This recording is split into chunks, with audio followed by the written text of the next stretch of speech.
बैठक कहीं भी जम जाया करती थी। फर्क सिर्फ इतना था, जब वह घर में जमी होती थी तो मैं और मेरा छोटा भाई चुपचाप कोने में बैठ उसका रसास्वादन करने के अधिकारी थे। शर्त सिर्फ इतनी थी कि किसी प्रकार की टीका टिप्पणी का अधिकार हमें नहीं था। घर के भीतर जाकर चाय के लिए कहना, चाय की प्यालियां मेहमानों को देना और फिर खाली प्यालियां वापस घर के भीतर रख आना, ये सब हमारे कर्तव्य थे। ऑफिस से घर वापस आते आते सामने के बिजली के खंबे के पास ताऊजी का अटक जाना और फिर वहीं खड़े खड़े बैठक जमा लेना, ऐसे दृश्यों का रीटेक प्राय होता रहता था। शाम के 5 बजे की घड़ी की सुइयों का दौड़ते दौड़ते रात्रि के 10 पर पहुंचकर ऊँघने लगना और फिर धीरे धीरे बैठक में शामिल लोगों का एक एक कर खिसकने लगना। इन अनमोल क्षणों के हम अनेकों बार गवाह रहे थे। चाय चढ़ती, ताऊजी आ गए हैं, घर के सामने ही हैं। चाय ठंडी हो रही है क्योंकि अभी तक घर के भीतर नहीं आ पाए हैं। फिर गर्म की जाती थी कि बस आते ही होंगे, आज उन्हें बाजार भी तो जाना था। लेकिन अब तक बैठक का कोरम पूरा रहता। मजाल थी कि ताऊजी घर के भीतर आ जाते। सलामत रखे उनके मुरीदों को जो उनकी बैठक आबाद किए हुए थे। कुछ मुरीद मजबूर थे, उन्हें ताऊजी से कुछ काम था। कुछ उनके एहसानों तले दबे थे, कुछ उनके एहसानों तले दबे थे और बैठक में उपस्थित होना अपना पुनीत कर्तव्य समझते थे। कुछ अधीनस्थ कर्मचारी थे जो इसे अपनी ड्यूटी का अभिन्न अंग मान बैठे थे।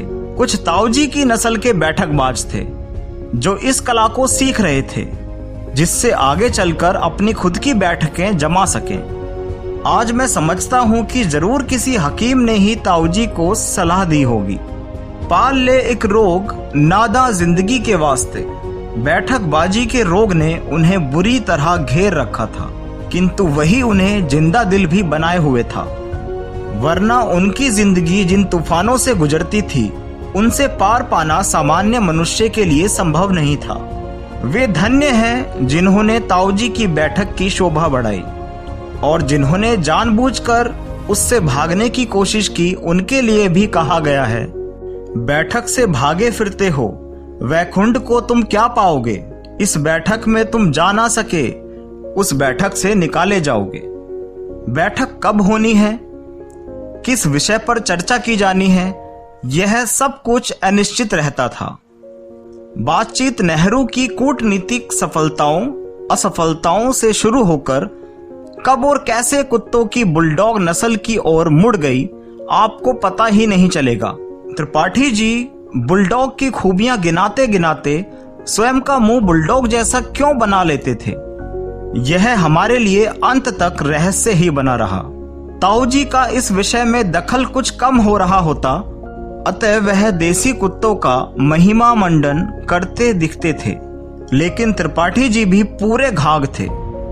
वह साम दाम दंड भेद सभी का प्रयोग कर ताऊजी के विषय परिवर्तन के प्रयास को निसफल कर देते। द्वितीय विश्व युद्ध में चर्चिल की सफलता का राज उनका बुलडॉग कुत्ता था।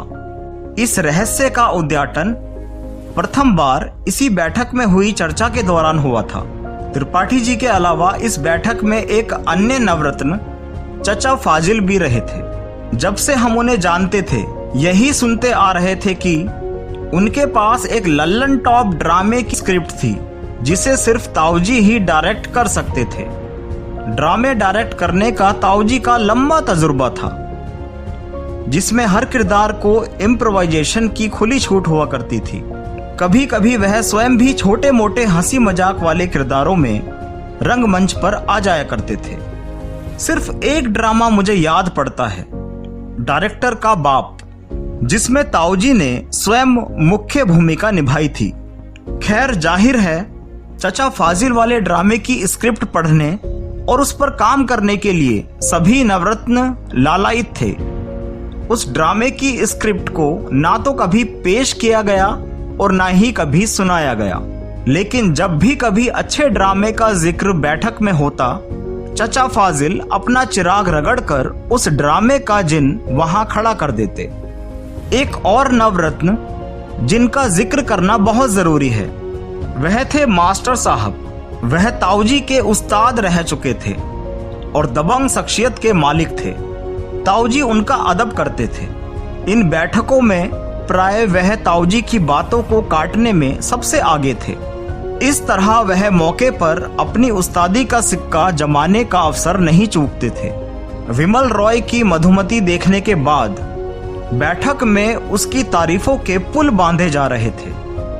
सब विमल रॉय के कायल हो रहे थे कि क्या लाजवाब फिल्में बना रहे हैं। लेकिन मास्टर साहब दिलीप कुमार के मुरीद होते हुए भी विमल रॉय को नौसिखिया सिद्ध करने पर तुले हुए थे। मास्टर साहब शिकार के भी शौकीन थे और उनके इन एडवेंचरों में ताऊजी और चचा फाजिल साथी हुआ करते थे। ताऊजी के पास उनकी अपनी बंदूक न थी, वह बस साथ चलते थे, जिससे शिकार के किस्सों को नमक मिर्च मसाला लगाकर बयान किया जा सके। एक गोली से 2 शिकार किस तरह किए जा सकते हैं और कैसे जब एक चिड़िया पर गोली चलाई गई और संयोग से बाघ मारा गया। ऐसे किस्से इतनी बार इस बैठक में सुनाए गए थे कि हमें आज तक मुंह जबानी याद हैं। इन किस्सों को अगर जिम कॉर्बेट सुन ले तो अवश्य ही अपनी कब्र से उठकर ताऊजी की तलाश में निकल पड़े। जौहरी साहब का जिक्र किए बगैर इस बैठक का पुराण या पारायण व्यर्थ है। वह उन शख्सियतों में से एक रहे हैं जिन्होंने कम उम्र में ही बुजुर्गों वाला चोला ओढ़ लिया था। लगता है इन्हीं से प्रेरणा प्राप्त कर पहले मनमोहन कृष्ण और बाद में हम सबके संस्कारी बाबूजी आलोकनाथ उनकी परंपरा की मजार पर शमा रोशन करते आ रहे हैं। लेकिन जौहरी साहब को अपने काले बालों पर सफेद चूना लगाने की जरूरत कभी नहीं पड़ी। पुराने माल के शौक ने उन्हें असमय ही बूढ़ा बना रखा था। आंखों पर पुरानी मुनीम जी स्टाइल नजर का चश्मा, सेकंड हैंड पुराने मॉडल का स्कूटर और बीवी भी उनकी पुराने मॉडल की सेकंड हैंड हुआ करती थी। बैठक में शामिल होने के लिए वह अपने इसी बाबा आदम के जमाने के स्कूटर पर आया करते थे। यदि बैठक 3 घंटे चली तो जौहरी साहब आधे घंटे बैठक में और 3 घंटे अपने स्कूटर की मिजाज पुरसी में बिताते थे। हमारी जानकारी में स्कूटर कभी एक बार में स्टार्ट नहीं हुआ। जौहरी साहब जैसे ही बैठक में घुसते हम वहां से 9-11 हो जाते। हमें पता था कि स्कूटर में धक्का लगाने की जरूरत पड़नी ही पड़नी है और इस बेगार के लिए हम ही पकड़े जाएंगे। जौहरी साहब ताऊजी के लिए पता नहीं कहां से पुरानी ज्योतिष, अध्यात्म और जादू की किताबें खोज कर लाते, जिन पर बैठक में महीनों माथा पच्ची होती रहती। ड्रामे, शिकार, खेल, संगीत, फोटोग्राफी, ज्योतिष, अध्यात्म, जादूगरी और ना जाने किन किन विषयों में ताऊजी का अच्छा खासा दखल था। वह हरफन मौला व्यक्तित्व के धनी थे। बाबा अलाउद्दीन खां, सितारा देवी, ध्यानचंद बाबू, निराला टैगोर, हुडनी, पृथ्वीराज कपूर, सोहराब मोदी, नेहरू, राजाजी, कृपलानी आदि नामों का जिक्र इन बैठकों में इस तरह होता था मानो ये सब इसी बैठक के शागिर्द हों। समय बड़ा बलवान होता है। धीरे धीरे बैठक की रौनक फीकी पड़ने लगी। ताऊजी को कैंसर हो गया था। अपना अंत पता था। ठहाकों में अब वह चहक नहीं थी। बैठक के नवरत्न भी तितर बितर हो रहे थे। ताऊजी के जाने के बाद ये बैठक बंद हो गई। हम सब में वह दरिया दिली, जिंदा दिली, बेफिक्रानापन और वैसा हरफन मौला ज्ञान नहीं था जो बैठकबाजी की उस परंपरा को आगे बढ़ा पाते।